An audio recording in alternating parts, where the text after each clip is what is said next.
अंधेरा, सिर्फ सन्नाटा। फिर एक ठंडी जहरीली हंसी गूंजती है। अपनी नाक जमीन से लगा इंसान। जैसे ही आवाज घूमती है, स्क्रीन कट होती है। अकीतो की आंखें लाल हो चुकी हैं। हवा में आग की चिंगारियां तैर रही हैं। वो गुस्से से डीमन को देखता है। कहानी पिछले मंजर में ले जाती है। एक जला हुआ गांव, चीखते हुए लोग, हर तरफ तबाही। एक डीमन गुस्से से दहाड़ता है। कहता है कि इंसानों ने उसके स्लेव्स चुरा लिए हैं और बिना बुलाए खुद चलकर उसके सामने आ गए हैं। कुरेव और अकीतो सामने आते हैं। कुरेव साफ शब्दों में बोलता है कि ये गांव अब आज़ाद है, यहाँ से चले जाओ। डीमन हंसकर उन्हें कीड़ा कहता है, जो उसे ऑर्डर देने की हिम्मत कर रहे हैं। लड़ाई शुरू होते ही डीमन अपनी भयंकर ताकत दिखा देता है। अकीतो और कुरेव दोनों मिलकर अटैक करते हैं, लेकिन डीमन उनसे काफ़ी ज़्यादा ताकतवर होता है। एक ज़बरदस्त ब्लास्ट के साथ दोनों हवा में उछलकर ज़मीन पर आ गिरते हैं। धूल और दर्द के बीच दोनों ज़मीन पर पड़े होते हैं। सांस तेज चल रही होती है। डीमन उन्हें नीचे गिरा देखकर गुस्से और घमंड के साथ आगे बढ़ता है। उसके हाथ ऊपर उठते हैं और हवा में ठंडी सी खामोशी छा जाती है। अगले ही पल बर्फ के तेज आइसिकल ब्लेड्स आसमान से बारिश की तरह अकीतो और कुरीव की तरफ लपकते हैं। इसी पल कुछ बदलने लगता है। ज़मीन पर पड़ा अकीतो अपनी आंखें खोलता है। उसके बाल धीरे धीरे लाल होने लगते हैं। आंखें गहरी लाल रोशनी से चमक उठती हैं। उसका ऑरा अचानक भड़क उठता है, जैसे सूखा जंगल आग पकड़ ले। अकीतो उठ खड़ा होता है और बिना गुस्से में चिल्लाए सिर्फ एक नज़र डीमन की तरफ देखता है। आग की एक विशाल दीवार उसके आगे खड़ी हो जाती है।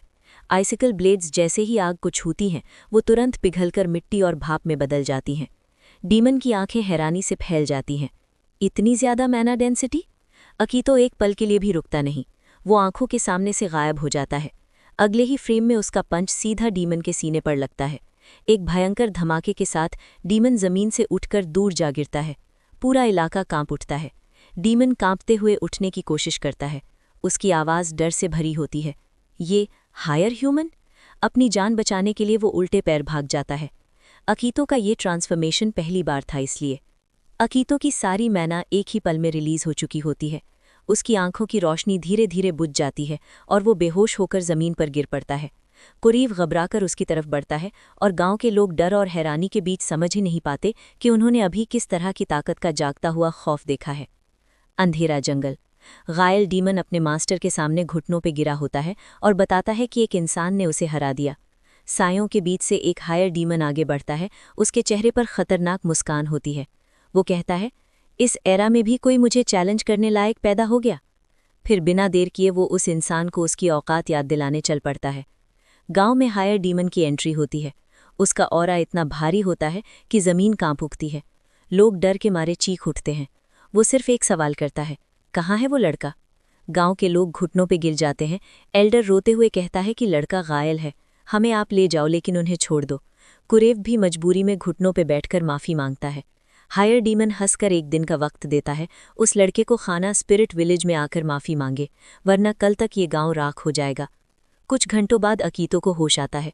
वो देखता है कि सबके चेहरों पर खुशी से ज़्यादा डर है। जब सच बताया जाता है, उसकी मुट्ठियां भिंच जाती हैं और वो कहता है कि वो उस डीमन को मार देगा। कुरेव उसे रोकता है। वो हायर डीमन है और अगर तुम लड़े तो सिर्फ तुम नहीं, पूरा गाँव मरेगा। लंबी खामोशी के बाद अकीतो गहरी सांस लेता है और कहता है, मैं जाऊँगा।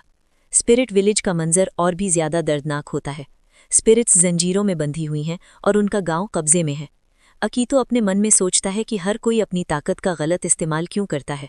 हायर डीमन उसे देखकर मजाक उड़ाता है और घुटनों पे आने का हुक्म देता है। अकीतो घुटनों पे बैठता है और माफ़ी मांगता है, लेकिन फिर अगले ही पल हायर डीमन उससे नाक ज़मीन से लगाने का हुक्म देता है।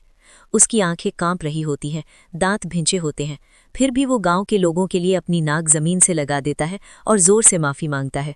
हायर डीमन ज़ोर ज़ोर से हंसकर कहता है, देखा, इंसान हमेशा झुकता है। लेकिन फिर वो अपनी हद पार कर देता है।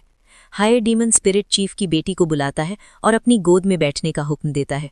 लड़की धीरे धीरे आगे बढ़ती है और सारे स्पिरिट्स बेबसी में सिर झुका लेते हैं। इसी पल आसमान में छोटी छोटी आग की चिंगारियां उभर आती हैं। अकीतो का ऑरा बदलने लगता है। कुरीव धीरे से कहता है, अकीतो नहीं, लेकिन अकीतो खड़ा हो जाता है। उसकी आंखें जल रही होती हैं, आवाज़ शांत पर भयंकर, बस अब काफ़ी है। आग का सैलाब उसके चारों तरफ फूट पड़ता है। हायर डीमन हैरानी से बोल उठता है, ये ऑरा? अकी तो धीरे से मुस्कुराता है और कहता है, तू कहते हैं ना कि इस दुनिया में कोई तेरे खिलाफ नहीं खड़ा होता, अब देखता हूं तेरे को बचाने के लिए मेरे खिलाफ कौन खड़ा होता है। अगला episode, when a guardian chooses destruction.